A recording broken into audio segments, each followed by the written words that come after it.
Don't watch the trailers for this. Trust me, just don't. And if you've already seen them, don't watch them again. Hey there, cinephiles. Today, I'm reviewing Challengers, the latest film from Luca Guadagnino. This, of course, stars Zendaya, Josh O'Connor, and Mike Feist. This movie follows the trio as Josh and Mike's character meet Zendaya's character for the first time when they're in their teens, and it goes through all the way up until their early 30s. And of course, there's a bunch of tennis in it. The best thing this film has going for it is definitely the power play in the relationships, as well as their shifting dynamics in their connections to each other. The tension is so expertly crafted and wound up that, for lack of a better phrase, you could cut it with a racket. Smack dab in the center of this is Zendaya and her utterly captivating performance. The control she displays on the screen, not only over the boys, but on the audience, is something that just continues to solidify her as a major movie star. This role had to have been made for her because her stardom enhances her control on the screen as well as her control over the boys. And speaking of them, Mike Feist and Josh O'Connor pull their weight so greatly. Starting off with my praise for Mike Feist, however you say his name, I really need to get that right. This is an actor that I'm actually rooting for because he's still up and coming, and I fully believe that he was snubbed of an Oscar nomination for West Side Story. And I cannot wait for his turn in The Bike Riders later this year. Of the trio though, you can tell that he's the least outwardly driven. And you can tell that the film is the least interested of him because he gets the least amount of screen time. And I do wish we got more of him despite him being the most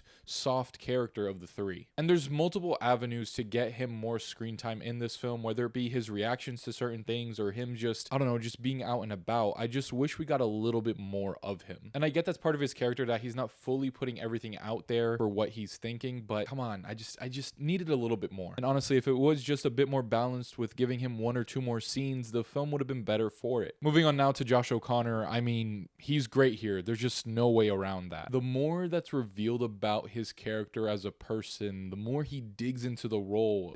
He just gets more out of it in the best possible way. It's truly so interesting to see the reactions that he gets out of the characters throughout the whole entire film. And honestly, just how everyone is bouncing off of each other, it's all just so well done. And specifically for Josh O'Connor, his arc isn't necessarily groundbreaking in any way, but it's just so expertly done that you gotta appreciate it. Alright, getting into the craft of the movie now, I truly appreciate that the cinematography of this is so different from other Luca Guadagnino projects. In this, you get a very unique style from the camera movement. You'll go from this ball POV to the omniscient bird's eye view in the same shot. And in general, as it goes for every single Guadagnino movie, it just looks amazing. From the normal shots to the one point where there's a 3 focal point split diopter shot, I don't know if there's a better way to describe that. There probably is.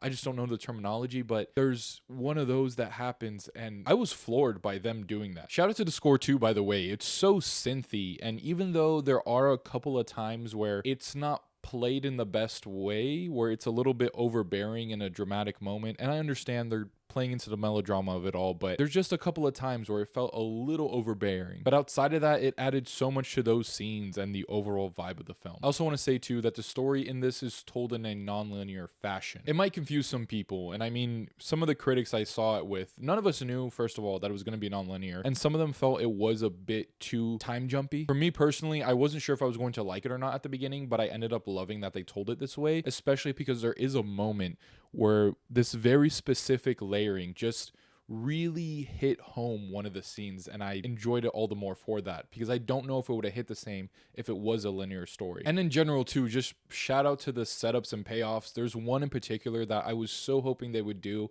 and when they did it, it was just such a great moment. It got a great reaction from even a press screening. But anyways, if you think you'll get confused for the time jumping, just really pay attention to the hairstyles. And speaking of the costumes department, there's one moment where one character is wearing another character's shirt, and it adds so much to the confusion and the tension in that moment. But yeah, the last thing I wanted to touch on for this film is the marketing for it. Lower your expectations for the sexual content of this film. This is something that's much more interested in the tension and connections of these characters than just the outright sexual scenes. And I mean, sure, there are a few of those scenes, but again, it's not about that for the majority of the movie. This is something that fully explores the connection that 3 different people can have. I give Challengers a 4 out of 5 stars.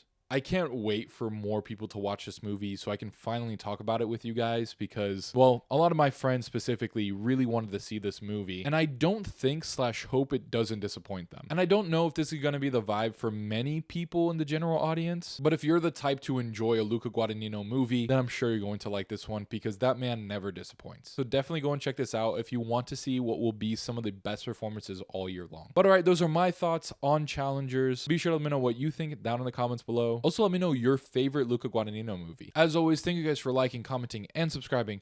Be sure to stay tuned for more Yeti Films content, and I'll watch you later.